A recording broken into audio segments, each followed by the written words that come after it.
How does it feel like first to be on the album? I mean, fantastic. Yeah. Fantastic. I had a line that you said, and I want to start with it. You spoke about reading yourself out of poverty. What was that? Okay, I'll explain to you. So Yeah. when we were in Ibadan, I was born in Ibadan some 30-something years ago. And then the first 16 years of my life was in Ibadan. We lived in a place called Molete, Ibadan, where the highest dream of people, especially boys, was to be bus conductors. And maybe the highest was to own the buses, And, I grew up, I was born as an introvert, so I was always, alone in the room doing my thing. And my dad is a teacher, my mom is a teacher as well. Okay. So I had privilege to read books, especially the one that my dad read. So I mean, not that I could afford the books, but I mean, I could steal my dad books and read.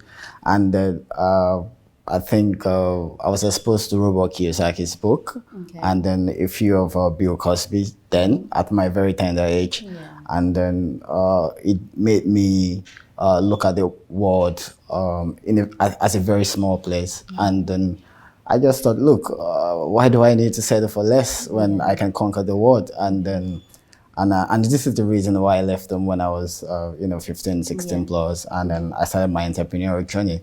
So I would say that if not because of those books that I read and all of those things that I had access to, I probably would still be languishing in poverty in Ibadan. So this is the reason why. That's the reason. Yeah. But your story is very peculiar. You've never worked for anybody, if I'm correct. Yeah.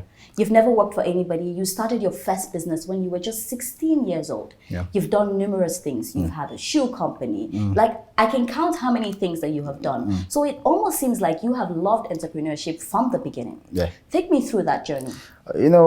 So I've never worked for anyone. Though sometimes I wish that I'd worked for like one or two companies just to have this corporate structure or governance experience. But at the same time, I feel like probably if I had worked for a company, this success right now, I don't know if I'm, but I should think it's safe to say that. You're going to see Veritasi, then it's safe to say that you're successful. So this success right now might not be this fast. Obviously, I'll still have gotten there. Yeah. But So when I left Ibadan that year, I remember I met a guy called Bali Michaels. He was doing some forex trading in a place called Cocoa House in Ibadan. And then, he taught us how to manage people's finances because we traded for retired people then. Okay. And then I remember that we used to trade with a demo account. And when you get in, you trade with demo account for like 3 months before you become pro, then trade with people's account. Yeah. Then, someone, because I was making a lot of profit with demo, someone trusted with me real accounts. Oh, wow. And I traded and I lost I can't remember, maybe $500 or $5,000. Wow. Then, so I had to run away from there. And then, I went to a place called Futa, Federal University of Technology, Akure. I had the noodles and jollof rice store just in front of the campus. Not like you're kidding. You sold food? Yeah, I sold food. I sold almost everything, I mean, it's a long story, but I'll just summarize everything. Were you making it yourself? It would taste like a disaster. No, I wasn't making it myself. I had a girlfriend then called Funke. Shout out to Funke. Okay. So she would make the food and then, we'll sell it. We had a fantastic shop. We were making a lot of money. Oh, wow. And then I remember that I got an admission into Futa. I just didn't go to Futa because there were not a lot of girls. I'm sorry, but that's the truth. It was a boys' school, and I'm like, what? I've been privileged to visit Obafemi Awolowo University. Okay. I saw how everybody related, the beauty of the campus, and I just wanted to go there. So I got the admission in Florida, but I didn't go. So I went to Ife, started a jam class. The people that finished jam. We'll do a jam class and a post-UTME class as well. Then it was, then post-UTME started. I think it was year 2006, around that time.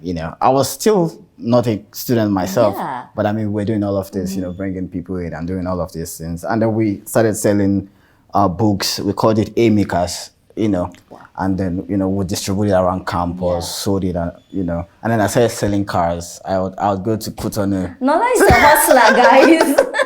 I mean, long story of different things that I did. I'll just call this story short. Yeah. And then we started doing all of these businesses. But trust me, I did all of this business aside from forest, not because I wanted to be a forest trader, but I feel like it was a sprint to another thing that I wanted to do, and then I did another thing. I learned a lot of lessons, then I went to another thing. But trust me, I've always wanted to do real estate, but I felt it was something I would do in my 50s. In your 50s. And then, but I mean, I saw the opportunity when I was making shoes, and when we got to real estate, I mean, there were no. I would think that I'm the first 20-something-year-old, that was doing real estate then. I mean, there were a few 30s, 30-something year, but. I mean, it was very difficult to trust a 26, 25-year-old with, each sum of money. And then, I mean, then we used to lie that, say, well, who's the owner of this company? Oh, he's in London. I'm just the manager. So give me the money, let me sell, But later I just figured out that, look, I need to, I need to write a story. People coming behind me need to think that because this guy did it, I can do it as well. So I just didn't care. I just said, look, I am the owner of the company. If you want to pay, pay. If you don't want to pay, go and meet those old people and stuff. And then we're building wonderful buildings. Doing wonderful projects. Creating good values for people. But not to cut you short. If there's anything I've picked from your story, is that you were hungry for success, if I'm correct. Yeah, because that was the only thing. That's the only thing. No other thing to do. I thought that at the point I just thought that we were at the rock bottom, and when you're at rock bottom, the only way is up. And then I had nothing to lose. I just had to chase the success. And then when I was young as when I was 16, people were trusting me with $500, $1,000, and all of those dollars.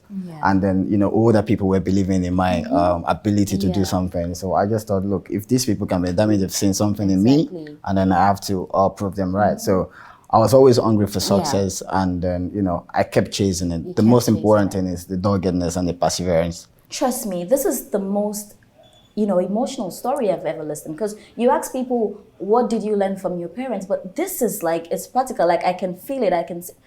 Guys, trust me, Nola's story, I told you before I brought him on, Nola's story is one that will definitely change your perspective in life. Well, when we come back, we're going to talk about finance. We're going to talk about his amazing real estate company that is doing extremely well in the market. Don't go anywhere. We'll be right back. You're welcome back. It's still the album, and I'm totally enjoying my conversation with Nola here. We're about to get into real estate, where he is number one. I like to call him the number one of real estate in Africa and not just Nigeria, because recently Financial Times, listed your company as the fastest growing company for 2023. High five. High five and big congratulations. Thank you. you. Let's talk about that company. Did you envisage that it was going to get to where it has gotten to now? Even when I was selling food in our career, we were the best seller. Oh, so you're always the best. Oh, okay. if there's anything. Well, shout out to Funke, actually. Funke made the food great. Go on. So to be very honest, I didn't think that I'd record this amount of success quickly. Okay. I knew it was going to come. I just didn't think it was going to come, the 50th year, the 60th year, But trust me, I would like to say that we outworked everyone. Yeah. We were working way more than 12 hours that normal people were working. Recently, someone was telling me, normal people have to sleep 7 hours, 8 hours per day. And I'm like, look, if you're going to, record amazing success in a very short period of time, you have to sleep less, So we outworked everyone, and then we learned from. Maybe because I started a lot of companies. Some of them failed. Some of them I jettisoned for bigger goals. So the Nola Travels, did it fail or did it do well? Because I know you also have Nola Travels. No, it didn't fail. Okay. But it didn't fail. Okay. It's currently still really doing well. Okay. And then a lot of other establishment that we've done, that I've done with people that I've done on my own as well. So about your question about did I think that the success is going to really come? I think, because right now, even if we start another company, even if it's another CNN, we're still going to be the best, Be the best. we didn't think it was just going to success is going to come very this fast. So Financial Times, very correct. They listed us as one of the 50 fastest growing companies in Africa, beautiful. And they're very correct about that. So let's talk about some of your projects. I know of Itunu because I love Itunu. I think I love the name, and that's why I fell in love with that project as well. But tell me, how was that project like for you? Itunu is not just one of Veritas's biggest projects, but it's one of the biggest project, actually it's biggest site and service project in Nigeria. I know that because I have access to a lot of data and a lot of numbers.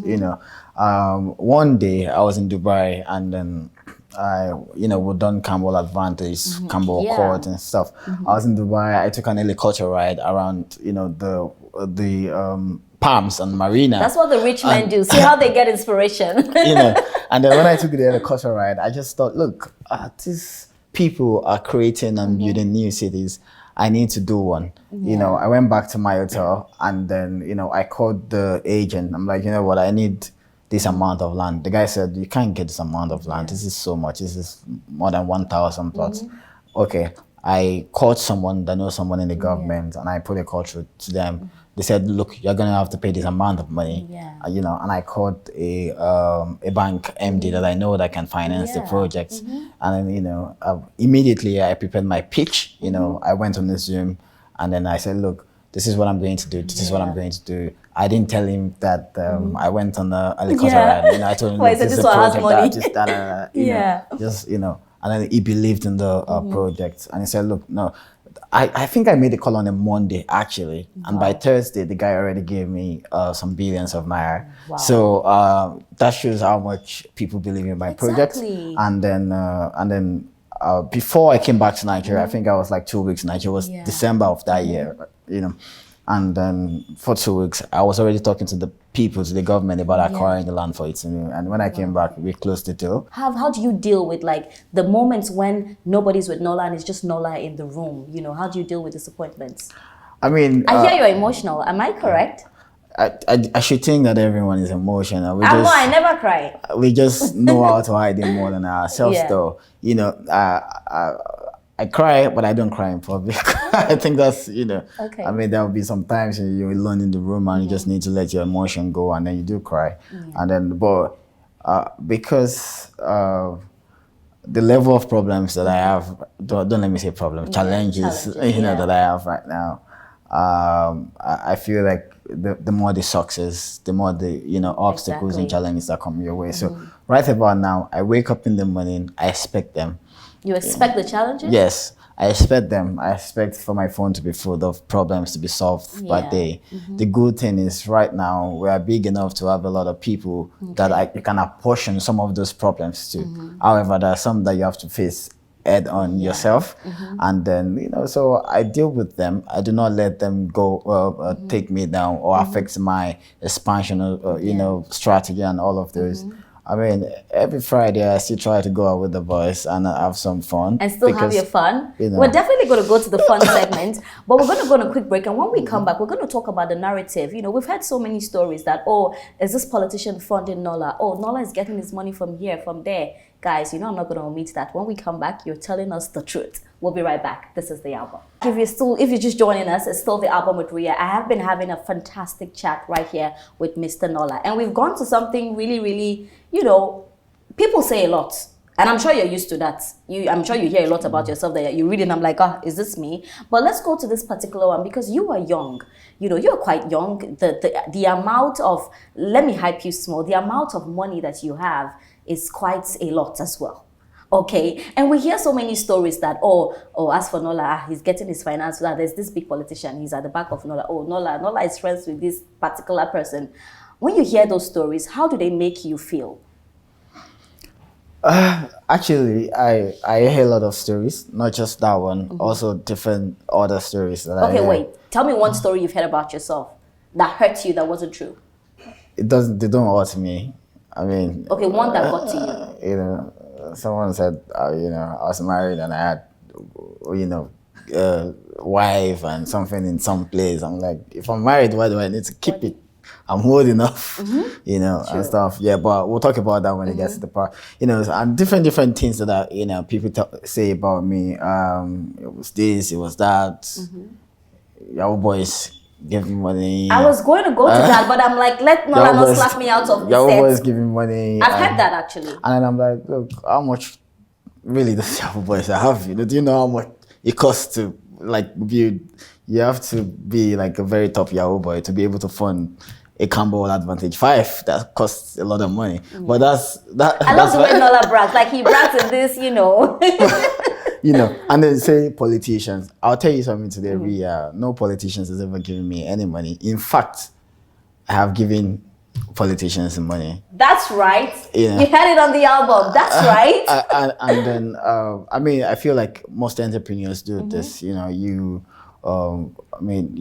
just try to support people's ambition, not only politicians. People come to me and say, look, I want to do this, you support them, But of course, politicians come a lot and then you support them. So everyone that said, oh, politicians are giving him money, they've given him this, and I'm like, bring the proof. If you can bring the proof, that's okay. And then nobody has ever been able to bring any proof, But I understand, because if you record the amount of success that Veritasi, is recorded in the last 5-6 years, and which is almost not really normal in countries like Nigeria, Very true. And then people would then speculate and think about different things and all. But however, I like to tell the youth and or every other person talking about politicians that that look, this is very possible, very doable. Not just Veritasi. I don't want to call companies, because there are a lot of companies that have recorded even more massive success, better than Veritasi's story. Made millions of dollars. Companies worth billions of dollars just in 6-7 years. It's just about putting in the work, working with the right team, and solving the peculiar problems. There's a lot of problems to be solved in Nigeria. I've said it before. Too many low-hanging fruits in Africa. In Ghana, in Kenya, in Nigeria. Nobody needs to jackpot. But people think that's the next thing to do, and they do it, and you don't blame them. But they're all coming back home when obviously they discover that in that place it's a saturated economy. It's too difficult to make a lot of money. And then. So I expect people to say that. When people say that, I just laugh it off. But I'm telling you today, if any politician is giving me money, they should come out and say it on national TV.